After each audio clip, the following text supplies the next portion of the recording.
Hello everyone, welcome back to Shri Ram learning classes. आज के इस लेसन में हम पढ़ने वाले हैं हरियाणा में पशु संपदा। ठीक है, आइए स्टार्ट करते हैं। पशु गणना हर 5 साल के अंदर हमारे पालतू पशुओं और मुर्गियों की गणना की जाती है। भारत में क्या कितने वर्षों के बाद हम पशुओं और मुर्गियों की गणना करते हैं? हर 5 साल में हम गिनते हैं कि कितने पशु हैं और कितनी मुर्गियां हैं हमारे पास। ठीक है, देश में कितने पालतू पशु हैं, कितनी मुर्गियां हैं, इन सब की गणना हम कितने साल में करते हैं? हर 5 साल में करते हैं। सबसे पहली पशु गणना कब हुई थी? दिसंबर 1919 से अप्रैल 1920 के बीच में हुई थी। ठीक है, याद रखना, देश में हम हर 5 वर्ष में पालतू पशुओं और मुर्गियों की गणना की जाती है। भारत में प्रथम पशु गणना कब हुई थी? 1919, दिसंबर 1919 से अप्रैल 1920 के बीच में हुई थी। अब हम बात करते हैं कि हरियाणा में मुख्य नस्ल कौन सी भैंस पाई जाती है? मुर्रा नस्ल की भैंस पाई जाती है। ठीक है, हरियाणा में मुख्यतः कौन सी नस्ल की भैंस पाई जाती है? मुर्रा नस्ल की भैंस पाई जाती है। देखो आप, ये देखो, ये तो पता ही है भैंस है। ठीक है, भैंस के अंदर अब हमने क्या डलवा रखा है? ये सोने का सेट डलवा रखा है। क्यों डलवा रखा है? कि आपको ये याद हो जाए कि इसे हम क्या कहते हैं। इसे हम सोने की खान भी कहते हैं। ठीक है, मुर्रा नस्ल को हम क्या कहते हैं? सोने की खान भी कहा जाता है। ये आपको इमेज इसलिए क्रिएट करके दी है कि आपके माइंड में रहे कि भैंस, मुर्रा नस्ल की भैंस को हम क्या कहते हैं? सोने की खान कहते हैं। ठीक है, इस पिक्चर से आपको याद रहेगा। देखो, इसने सेट डाल रखा है गोल्ड का, सोने का सेट डाल रखा है, इसलिए इसको हम क्या बोल रहे हैं? सोने की खान। ये याद करने की ट्रिक है कि मुर्रा नस्ल को हम क्या कहते हैं? सोने की खान भी कहा जाता है। और इसी मुर्रा जो भैंस है, इसके बारे में एक कहावत ये भी है, जिसके घर काली उसके घर सदा दिवाली।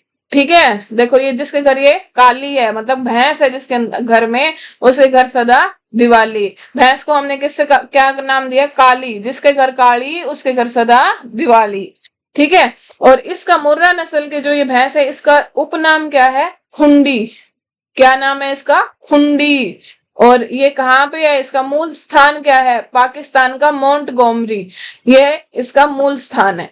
ठीक है, क्लियर हो गए? हरियाणा की शान मुर्रा नस्ल की भैंस। हरियाणा में सबसे ज्यादा नस्ल की भैंस, कौन सी नस्ल की भैंस पाई जाती है? मुर्रा नस्ल की भैंस पाई जाती है। इसका उपनाम क्या है?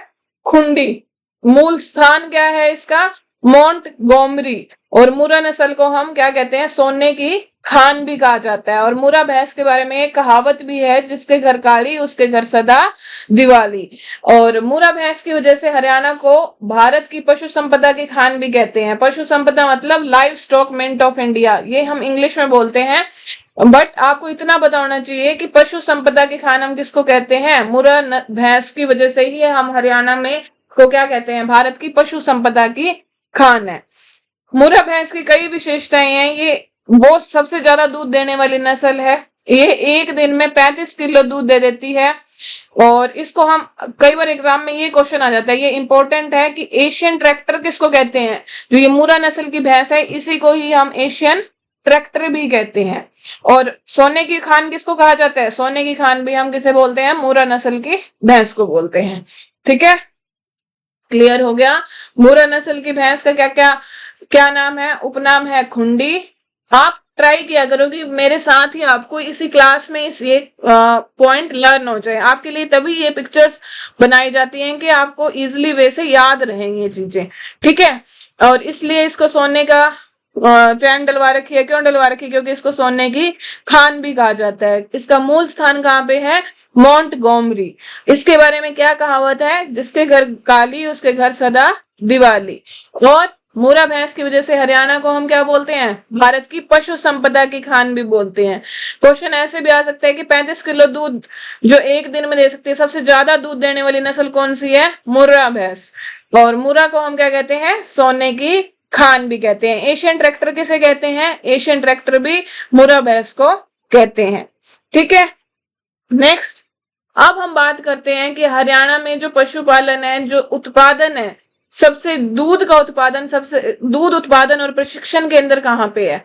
ये आपको कुछ सेंटर पता होने चाहिए कि कहाँ कहाँ पे क्या क्या है। जैसे कि खांडा खेड़ी हांसी में क्या है? दूध उत्पादन प्रशिक्षण केंद्र है। खांडा खेड़ी हांसी में ही मूरा अनुसंधान कौशल विकास केंद्र भी है। ठीक है, क्या क्या है खांडा खेड़ी हांसी में? दूध उत्पादन प्रशिक्षण केंद्र है खांडा खेड़ी, और मूरा अनुसंधान, ये देखो जो मूरा के लिए जो अनुसंधान रिसर्च कर रहे हैं, या कौशल विकास केंद्र भी कहाँ पे? हमारा खांडा खेड़ी में। और दूध उत्पादन प्रशिक्षण केंद्र कहाँ पे है? खांडा खेड़ी में। अब आएगा बात की सबसे बड़ा पशु मेला कहाँ पे लगता है? पशु मेला कहाँ लगता है? जहाजगढ़ झज्जर में। ठीक है, ये हमने जॉर्ज थॉमस के बारे में भी पढ़ा था, जहां का जॉर्ज थॉमस था उसका डिटेल मैंने पिछली वीडियोस में अपना बता रखा है। तो ये उस नाम से याद रख लेना, जहाजगढ़ झज्जर। सबसे बड़ा पशु मेला कहाँ लगता है? जहाजगढ़ झज्जर में। मूरा भैंसों की नस्ल के लिए सबसे प्रसिद्ध जिला कौन सा है? जींद। ठीक है, सबसे ज्यादा भैंसें कहाँ पे होती हैं? जींद में। दूध नगरी भी किसे कहा जाता है? जींद को। सबसे ज्यादा भैंसों के लिए भी क्या फेमस है? जींद। ठीक है, अब ये याद हो गया कि हमने दो तो केंद्र पढ़े हैं, कौन कौन से? मूरा अनुसंधान व कौशल विकास केंद्र कहाँ पे है? ये खांडा खेड़ी में। और दूध उत्पादन प्रशिक्षण केंद्र भी कहाँ है? खांडा खेड़ी में। और सबसे बड़ा पशु मेला कहाँ पर लगता है? जहाजगढ़ झज्जर। और मूरा भैंसों की नस्ल के लिए प्रसिद्ध जिला कौन सा है? सबसे ज्यादा भैंसें कहाँ पर आती हैं? होती हैं जींद में। दूध नगरी कहाँ है? जींद। अब देखो कि एक बार प्रीवियस ईयर में किस टाइप के क्वेश्चन आते हैं पशु संपदा में। 1 नवंबर 1966 को हरियाणा राज्य के गठन के समय राज्य में कितने पशु चिकित्सालय थे? कितने पशु चिकित्सालय थे? 314। ठीक है, 1 नवंबर 1966 को हरियाणा राज्य का गठन हुआ था, उस टाइम हमारे हरियाणा में कुल कितने थे? 314 पशु चिकित्सालय थे। लेकिन आज के समय में ये संख्या हजारों में पहुंच चुकी है। ठीक है, पर ये क्वेश्चन आ जाए कि 1 नवंबर 1966 जब हरियाणा का गठन हुआ उस टाइम कितने पशु चिकित्सालय थे? 314। लेकिन आज के टाइम में ये हजारों में इसकी संख्या पहुंच चुकी है। नेक्स्ट, अब एक इंपॉर्टेंट क्वेश्चन इसमें से भी आता है कि हरियाणा में प्रति व्यक्ति प्रतिदिन दूध की उपलब्धता में कौन सा राज्य नंबर 1 पर है? हरियाणा का स्थान क्या है? तीसरे नंबर पर है प्रति व्यक्ति दूध उपलब्धता में। और पहले नंबर पे क्या है? पंजाब। हरियाणा का कितने ग्राम प्रतिदिन दूध, प्रति व्यक्ति दूध उपलब्धता कितनी है? 1128 ग्राम। ठीक है, पंजाब की 1318 ग्राम, राजस्थान 1229 और हरियाणा की 1128। इंपॉर्टेंट क्वेश्चन है कि हरियाणा की प्रति व्यक्ति दूध उपलब्धता में हरियाणा कौन से स्थान पर है? तो आप बोलोगे तीसरे नंबर पर है। ठीक है, प्रति व्यक्ति दूध उपलब्धता में हरियाणा का कौन सा नंबर है? तीसरा नंबर है। कितने ग्राम प्रतिदिन के हिसाब से दूध की उपलब्धता होती है हमारे पास? यहाँ पे हरियाणा में 1128 ग्राम, पंजाब में 1318 लगभग है ये, राजस्थान में 1229। ठीक है, और हरियाणा को हम मिल्क पेल के नाम से भी जाना जाता है, दूध की बाल्टी के नाम से भी हरियाणा को जाना जाता है। ये इंपॉर्टेंट क्वेश्चन है, याद रखना कि प्रति व्यक्ति दूध उपलब्धता में हरियाणा कौन से स्थान पर है? तीसरे स्थान पर। पहले स्थान पर कौन है? पंजाब, दूसरे पर राजस्थान। पढ़ लिया हमने दूध उत्पादन में। विश्व में भारत का दूध में तो प्रथम स्थान है, लेकिन भारत में दूध उत्पादन में पहला स्थान किसका है? यूपी का। और प्रति व्यक्ति दूध उत्पादन में पहला स्थान पंजाब का, दूसरा राजस्थान का और तीसरा हरियाणा का। प्रति व्यक्ति दूध उपलब्धता में पूछ लिया जाए हरियाणा का कौन सा स्थान है तो क्या कहोगे? तीसरा स्थान है। लेकिन भारत में जो दूध का पहला स्थान किसका है? यूपी का। इसमें प्रति व्यक्ति दूध उपलब्धता की बात नहीं हो रही, सिंपल पूछ रहे हैं कि दूध उत्पादन में पहला स्थान किसका है? यूपी का। अगर प्रति व्यक्ति की बात आए तो हमारे आंकड़े ये रहेंगे, पंजाब का पहला, सेकंड राजस्थान और थर्ड हरियाणा। और ये हमने पढ़ ही लिया कि हरियाणा को हम मिल्क पेल या दूध की बाल्टी के रूप से भी जाना जाता है। ठीक है, प्रति व्यक्ति दूध उपलब्धता में हरियाणा का तीसरा स्थान है, और पहला स्थान पंजाब का, दूसरा राजस्थान का और तीसरा हरियाणा का। अब हम बात करते हैं कि जीडीपी की। ठीक है, ये भी एक इंपॉर्टेंट क्वेश्चन बनता है कि हरियाणा में कुल जीडीपी पशुपालन क्षेत्र में कितना योगदान है हरियाणा का?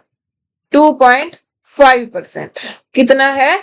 2.5%। ये बहुत इंपॉर्टेंट क्वेश्चन है कि हरियाणा का कि कुल जीडीपी में पशुपालन क्षेत्र का कितना योगदान है, 2.5%। ठीक है।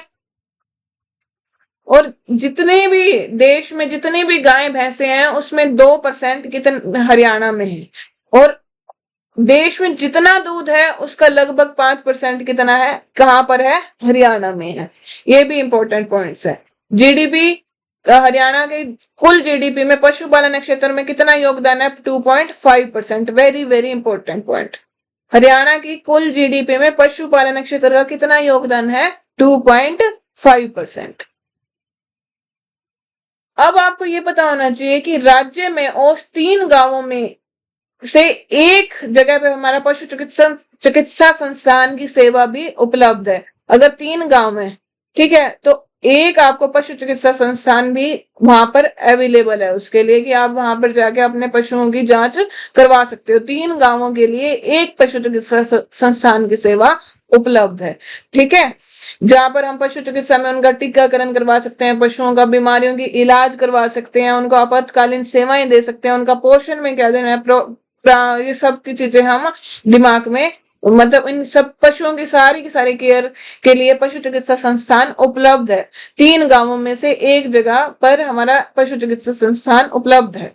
ठीक है, कि पशुओं की प्रॉपर देखभाल हो, उनको कोई भी तकलीफ ना आए, इसलिए गवर्नमेंट ने क्या किया है कि एक पशु चिकित्सा संस्थान प्रोवाइड किया है 3 गांव में से। ठीक है, राज्य में औसत 3 गांवों में एक पशु चिकित्सा संस्थान की सेवा उपलब्ध है। अब दूध उत्पादन को बढ़ावा देने के लिए हरियाणा सरकार ने पशुओं के लिए किस चीज की व्यवस्था करी है, पीजी की व्यवस्था भी करी है कि दूध उत्पादन को बढ़ावा मिले, इसलिए हरियाणा सरकार ने पशुओं के लिए किसकी व्यवस्था की है, पीजी की व्यवस्था करी है। ठीक है, इसमें क्या होएगा कि पशुओं को आधुनिक सेवाएं, जैसे कि अपने पशुओं को गृह में रख सकते हैं, उनकी बेहतर देखभाल कर सकते हैं, उनको पौष्टिक आहार दे सकते हैं, उनको अच्छी सेवाएं उपलब्ध कराई जाती है। ठीक है, ये है पेइंग गेस्ट की व्यवस्था में उसको प्रॉपर देखभाल करने, उनको अच्छा आहार देना, स्वस्थ सेवाएं उपलब्ध करानी। इसलिए दूध उत्पादन के बढ़ावा के लिए हरियाणा सरकार ने पशुओं के लिए किसकी व्यवस्था करी है, पीजी की व्यवस्था करी है। ठीक है, उनसे उनको अच्छा आहार मिलेगा, अच्छी उनकी देखभाल होगी और दूध उत्पादन में भी बढ़ावा मिलेगा। अब एक और इंपॉर्टेंट पॉइंट आपको लर्न रखना है, याद रखना है, माइंड में रखना है कि 15 अप्रैल 2015 को हरियाणा सरकार और इजराइल की एजेंसी के बीच में एक समझौता हुआ था। कौन सा समझौता हुआ था, पशु पालन और डायरी क्षेत्र के लिए एक सेंटर ऑफ एक्सीलेंस, उत्कृष्टता केंद्र बनाने का समझौता हुआ था। वो कहां पर हुआ था, हिसार में। ठीक है, 15 अप्रैल 2015 को हरियाणा सरकार और इजराइल की एजेंसी माशव के बीच में हिसार में एक पशुपालन और डायरी क्षेत्र के लिए सेंटर ऑफ एक्सीलेंस बनाने का समझौता हुआ था। क्वेश्चन आ जाता है कई बार कि हरियाणा सरकार और इजराइल की एजेंसी के बीच में समझौता कब हुआ, तो याद रखना है 2015 में हुआ। किस लिए हुआ, पशुपालन और डायरी क्षेत्र के लिए क्या बनाना था, सेंटर ऑफ एक्सीलेंस बनाने का समझौता हुआ। ठीक है, एग्रीमेंट किस किस के बीच में हुआ था, हरियाणा गवर्नमेंट और माशव, ये इजराइल की एजेंसी है। किस किस के बीच में, हरियाणा सरकार और इजराइल की एजेंसी के बीच, माशव के बीच में। कब हुआ समझौता, 15 अप्रैल 2015 में। क्या हुआ कि आपको क्या बनाना है, सेंटर ऑफ एक्सीलेंस, पशुपालन और डायरी क्षेत्र के लिए आपको सेंटर ऑफ एक्सीलेंस बनाना है। ठीक है, ये सारी चीजें एग्जाम के पॉइंट ऑफ व्यू से बहुत इंपॉर्टेंट है। अब हम बात करते हैं लुवास की। ठीक है, यहां तक कोई डाउट है तो पूछिए। हमारा सारा का सारा हमने डिस्कस कर लिया कि मुर्रा नस्ल की भैंस 5 सालों में हम क्या करते हैं, पशुपालन की गणना की जाती है। प्रथम पशु गणना कब हुई थी, रिवाइज करो फटाफट, पहले दिसंबर 1919 से अप्रैल 1920 के बीच में हुई। हरियाणा की शान किसे कहा जाता है, मुर्रा नस्ल को कहा जाता है। इसका उपनाम क्या है, खुंडी है। इसको सोने की खान भी कहा जाता है। एशियन ट्रैक्टर किसे बोलते हैं, मुर्रा नस्ल की भैंस को बोलते हैं। और दो हमने केंद्र डिस्कस करे। दूध उत्पादन प्रशिक्षण केंद्र कहाँ पर है? खांडा खेड़ी में। मूरा अनुसंधान व कौशल विकास केंद्र कहाँ है? खांडा खेड़ी में। सबसे बड़ा पशु मेला कहाँ लगता है? जहाजगढ़ झज्जर में। सर्वाधिक भैंसों के लिए क्या प्रसिद्ध है? जींद। दूध नगरी किसे कहते हैं? जींद को। 1 नवंबर 1966 के समय हरियाणा में कितने पशु चिकित्सालय थे? 314। और आज के टाइम में कितनी संख्या बढ़ गई है? हजारों में चले गए हैं। प्रति व्यक्ति दूध उपलब्धता में हरियाणा का कौन सा स्थान है? हरियाणा का तीसरा स्थान है। ठीक है। और हरियाणा को दूध की बाल्टी के रूप में भी, दूध की बाल्टी भी कहा जाता है। पहला और दूसरा स्थान किसका है? पंजाब और राजस्थान का। लेकिन अगर प्रति व्यक्ति दूध उपलब्धता की बात ना करे जाए, सिंपल पूछा जाए कि भारत में दूध उत्पादन में पहला स्थान किसका है, तो यूपी उत्तर प्रदेश का। याद रखना है ये। हरियाणा के कुल जीडीपी में पशुपालन क्षेत्र का योगदान कितना है? 2.5%, 2.5%। और 3 गांवों में से एक जगह पर हमारा क्या उपलब्ध है? पशु चिकित्सा संस्थान उपलब्ध है। और सरकार ने क्या पहल की है? पशुओं के लिए किस चीज की व्यवस्था कर दी गई है? पीजी की व्यवस्था की गई है। और हरियाणा सरकार और इजराइल की एजेंसी के बीच में कब समझौता हुआ? 15 अप्रैल 2015 को। कौन सी एजेंसी थी? माशव एजेंसी थी। उन्होंने क्या समझौता किया? सेंटर ऑफ एक्सीलेंस, पशुपालन और डायरी क्षेत्र के लिए सेंटर ऑफ एक्सीलेंस बनाने का समझौता किया। अब हम डिस्कस करते हैं लुवास के बारे में। लुवास, सबसे पहले आपको पता होना चाहिए लुवास की फुल फॉर्म क्या है। लुवास की फुल फॉर्म है एल फॉर लाला लाजपत राय पशु चिकित्सा और पशु विज्ञान विश्वविद्यालय। ठीक है, पशु विज्ञान, एनिमल हस्बेंड्री। लाला लाजपत राय पशु चिकित्सा, वेटरनिटी। ठीक है, लाला लाजपत राय पशु चिकित्सा और पशु विज्ञान विश्वविद्यालय क्या है? लुवास। लुवास के बारे में जानने से पहले सबसे पहले मैं आपको इसके इंपॉर्टेंट पॉइंट्स बताती हूँ कि सबसे ज्यादा दूध देने वाली गाय की नस्ल की बात की जाए, भैंस के लिए तो हमने पढ़ा है, क्या पढ़ा है पीछे? मुर्रा। ठीक है। अगर अधिक दूध देने वाली गाय की नस्ल की बात हो तो वो कौन है? हरधेनु गाय। ये लुवास हिसार द्वारा विकसित उन्नत संकर गाय की नस्ल है हरधेनु। ठीक है। सबसे ज्यादा दूध देने वाली गाय की नस्ल कौन सी है? हरधेनु। और लुवास कैसे बना, सबसे पहले आपको ये पता होना चाहिए। 1882 में पशु चिकित्सा विद्यालय की लाहौर में शुरुआत हुई। कब हुई? 1882 में। कहां पे था ये? लाहौर में था पशु चिकित्सा विद्यालय। फिर 1948 में स्वतंत्रता के बाद हिसार में आ गया। जो लाहौर से था ना पशु चिकित्सा विद्यालय, वो कहां पे आ गया? हिसार में आ गया, वेटरनरी कॉलेज 1948 में, स्वतंत्रता के बाद। उसके बाद 1948 के बाद का 1971 में ये एचयू के अंडर आया। हिसार में अनुसंधान केंद्र और विभागों का विस्तार हुआ। मतलब लुवास किसके अंडर में था? 1971 में एचयू के अंडर। और फिर 2010 में लुवास विश्वविद्यालय के रूप में इसकी स्थापना हुई। और लुवास के जो वो थे, कौन थे? वीसी कौन है अब? प्रोफेसर विनोद कुमार वर्मा। ये कहां से संबंधित है? कहां पे रहते हैं? महेंद्रगढ़ से संबंधित है। ठीक है, क्लियर हो गया। देखो, लाला लाजपत राय पशु चिकित्सा और पशु विज्ञान विश्वविद्यालय हिसार। हिसार की आपको ऐतिहासिक सफर पता होना चाहिए कि हिसार सबसे पहले जो पशु चिकित्सा विद्यालय था, लुवास पशु चिकित्सा विद्यालय कहां पर था? ये पहले लाहौर में था। लाहौर के बाद जब हमारा देश आजाद हुआ 1947 के बाद, मतलब 1948 में, ये स्वतंत्रता के बाद हिसार में स्थानांतरण हो गया। हिसार में स्थानांतरण के बाद 1971 में ये एचयू के अंडर आया लुवास। फिर 2010 में लुवास विश्वविद्यालय के रूप में उसकी स्थापना हुई। उसके वीसी कौन है लुवास के? प्रोफेसर विनोद कुमार वर्मा, महेंद्रगढ़ से संबंधित है। और प्रमुख अनुसंधान और इसके रीजनल सेंटर कौन कौन से हैं, कहां पर हैं? महेंद्रगढ़, करनाल, उचानी, बहल, भिवानी, लकारिया, झज्जर, क्योरक, कैथल, और सिरसा मखोसरानी, यहाँ इसके रीजनल सेंटर है। अगर इसमें एक इम्पोर्टेंट पॉइंट क्या है कि जो अधिक दूध देने वाली गाय की नस्ल कौन सी है, हरधेनु। और एक ये हरनाली भेड़ जो ज्यादा ऊन देती है वो कौन सी है, हरनाली भेड़। ये भी कहाँ पे है, लुवास। ठीक है, यह नस्ल हिसार की लुवास में रूसी मेरिनो, कोरिडियाल और नाली नस्ल से बनाई गई है। इसमें अच्छी तो ऊन है और बेहतर वजन मिलता है इसमें। ठीक है, हरनाली भेड़ है वो भी ज्यादा ऊन देने वाली, भी किसके द्वारा विकसित की गई है, लुवास के द्वारा। और एक मसाज पार्लर 2012 में भी लुवास के थ्रू डेवलप हुआ है पशुओं के लिए। और हाईटेक डेयरी भी लुवास में भी ये फैसिलिटी प्रोवाइड की गई है। किस किस चीज की, एक तो सबसे पहले ज्यादा ऊन देने वाली नस्ल कौन सी है, हरनाली भेड़। ज्यादा गायें कौन सी है जो दूध देती है, ज्यादा दूध देने वाली, हरधेनु गाय। और लुवास में 2012 में पशुओं के लिए एक मसाज पार्लर भी अवेलेबल कराया गया है।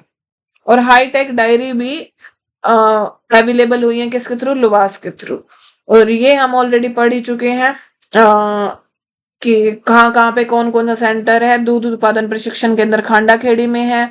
और सबसे बड़ा पशु मेला कहाँ लगता है, जहाजगढ़ में लगता है। अब एक और इम्पोर्टेंट पॉइंट है, NDRI, national diary research institute, वो कहाँ पर है, करनाल हरियाणा में। ये भी एक इम्पोर्टेंट पॉइंट है, नेशनल डायरी रिसर्च इंस्टीट्यूट कहाँ पर है, करनाल में। इसके बारे में आपके पास इंपॉर्टेंट पॉइंट्स हैं। इसमें एग्जाम में से कई बार क्वेश्चन आ जाता है कि नेशनल डायरी रिसर्च इंस्टीट्यूट कहाँ पर है, करनाल में। और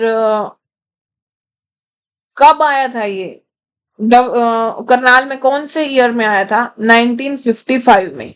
1955 में राष्ट्रीय डेयरी अनुसंधान संस्थान का मुख्यालय बेंगलोर से हरियाणा के करनाल में स्थानांतरित किया गया था।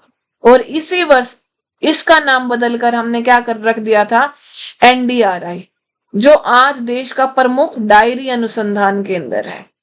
ठीक है, 1923 में क्या था, ये कहां पर था, बेंगलोर में imperial institute of animal husbandry and diary के रूप में इस संस्थान की स्थापना हुई।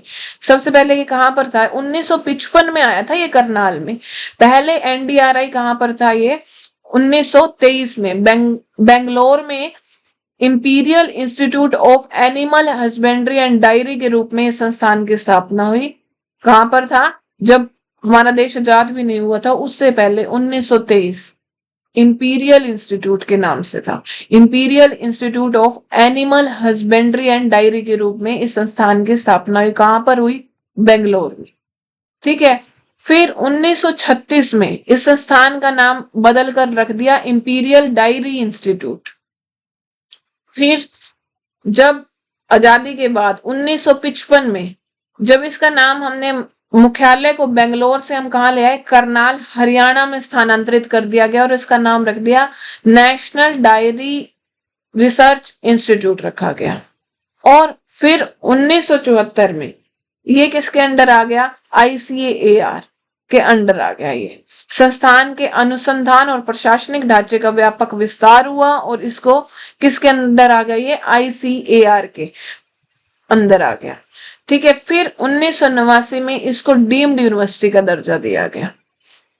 इसके आपको मेन पॉइंट ये क्वेश्चन में आ जाता है कि बेंगलोर से ये कब कहां पर स्थानांतरित किया गया और कौन से ईयर में किया गया, बेंगलोर से करनाल में, और कब किया गया, 1955 में। दोबारा देखो, एनडीआरआई कहां पर है, करनाल हरियाणा में। इसका क्या है मतलब, कब स्टार्ट हुआ था, ये 1923 में हुआ था। बेंगलोर में imperial institute of animal husbandry and diary के रूप में इसकी स्थापना की गई। 1936 में इसका नाम बदल दिया, सिर्फ इंपीरियल डायरी इंस्टीट्यूट रख दिया, एनिमल हस्बेंड्री और ये हटा दिया। 1955 में बेंगलोर से इसको करनाल में लेके आया गया और इसका नाम रख दिया NDRI, national diary research institute. ठीक है, और 1974 में ये ICAR के अंडर आ गया और 1989 में इसको डीम्ड यूनिवर्सिटी का दर्जा दिया गया। ठीक है, अब हम डिस्कस करते हैं कि किस टाइप के क्वेश्चंस हमारे एग्जाम में आते हैं। इसका मैंने एक शॉर्ट्स बना रखा है, आप उसमें जाके देख लेना कि इसमें सारे के सारे हमने डिस्कस किए हुए हैं। Thank you. और प्लीज चैनल को सब्सक्राइब करो, लाइक करो एंड कमेंट करो एंड शेयर भी करो अपने फ्रेंड्स के साथ, और कोई डाउट है तो वो भी क्लियर करो। आइए एक बार फटाफट से रिवीजन करते हैं, देन हम अपना रैप अप करेंगे इस पूरी की पूरी क्लास को। पीछे से स्टार्ट हो, फटाफट से आगे से हमने एक बार रिवाइज कर लिया। एनडीआरआई क्या होता है? एनडीआरआई का नेम क्या है? National diary research institute. इसका कब नेम बदला गया था? 90 सबसे पहले कब आया? 1923 में आया, बेंगलोर में आया। Imperial institute of animal husbandry and diary के रूप में इस संस्थान की स्थापना हुई। 1936 में इसका नाम बदलकर इंपीरियल डायरी इंस्टीट्यूट किया गया, लेकिन 1955 में बेंगलोर से इसे करनाल में ट्रांसफर कर दिया गया और इसका नाम एनडीआरआई रखा गया। और 1974 में ये आईसीएआर के अंडर आया और 1989 में ये डीम्ड यूनिवर्सिटी का इसे दर्जा मिला। ठीक है, ये हमारा एनडीआरआई के लिए कुछ इंपॉर्टेंट पॉइंट्स थे। कहां पर है आप? करनाल में। और कब आया था? 1955 में आया था। जो ये दो इसके इंपॉर्टेंट पॉइंट है। ठीक है, और नेक्स्ट हमने डिस्कस किया कि लुवास के बारे में। लुवास में क्या क्या है? एक हरनाली भेड़ है जो ज्यादा ऊन देती है और फेमस है उसके लिए। एंड लुवास में हरदेनु गाय, ठीक है, हरदेनु सबसे ज्यादा गाय देने वाली नस्ल कौन सी है? हरदेनु। और लुवास का ऐतिहासिक सफर क्या था? 1882 में पशु चिकित्सा विद्यालय लाहौर में शुरुआत हुई और 1948 में ये हिसार में स्थानांतरण हो गया और 1971 में एचयू के अंडर और 2010 में लुवास विश्वविद्यालय की स्थापना की गई। वीसी कौन है? प्रोफेसर विनोद कुमार वर्मा। और वो कहाँ किससे रिलेटेड है? कौन से वहां से है? कौन से एरिया से रिलेटेड है? महेंद्रगढ़ से। 15 अप्रैल 2015 को हरियाणा सरकार और इजराइल के बीच में सेंटर ऑफ एक्सीलेंस पशुपालन और डायरी क्षेत्र के लिए सेंटर ऑफ एक्सीलेंस बनाने का समझौता हुआ था। हरियाणा में दूध उत्पादन को बढ़ावा देने के लिए किसकी व्यवस्था की गई है? पीजी की व्यवस्था की गई है। और हरियाणा की कुल जीडीपी में पशुपालन का कितना योगदान है? 2.5%। और हरियाणा का प्रति व्यक्ति दूध उपलब्धता में कौन सा स्थान है? तीसरा स्थान है। और पंजाब का पहला और राजस्थान का दूसरा। उसके बाद हमने क्या पढ़ा? उसके बाद हमने पढ़ा कि 1 नवंबर 1966 में हरियाणा में के राज्य के समय कितने पशु चिकित्सालय थे? 314। हरियाणा की शान किसे कहा जाता है? मुर्रा नस्ल की भैंस को कहा जाता है। और मुर्रा भैंस को क्या बोलते हैं हम? सोने की खान भी बोलते हैं। इसका उपनाम क्या है? खुंडी। और इसका मूल स्थान क्या है? मोंट गोमरी। और कितने किलो दूध देती है? 35 किलो दूध। और इसे एशियन ट्रैक्टर की संज्ञा भी दी गई है। और भारत में प्रथम पशु गणना कब हुई थी? दिसंबर 1919 से अप्रैल 1920 के बीच में। पशु गणना कितने ईयर्स में होती है? हर 5 सालों में होती है। ठीक है, ये हमारा कुछ मेन इंपॉर्टेंट पॉइंट्स थे जो हमने पशु गणना से रिलेटेड, पशु संपदा, पशुधन से रिलेटेड हमने पढ़े। जो भी डाउट हो आप मुझसे कमेंट सेक्शन में कमेंट करिएगा। Okay, thank you.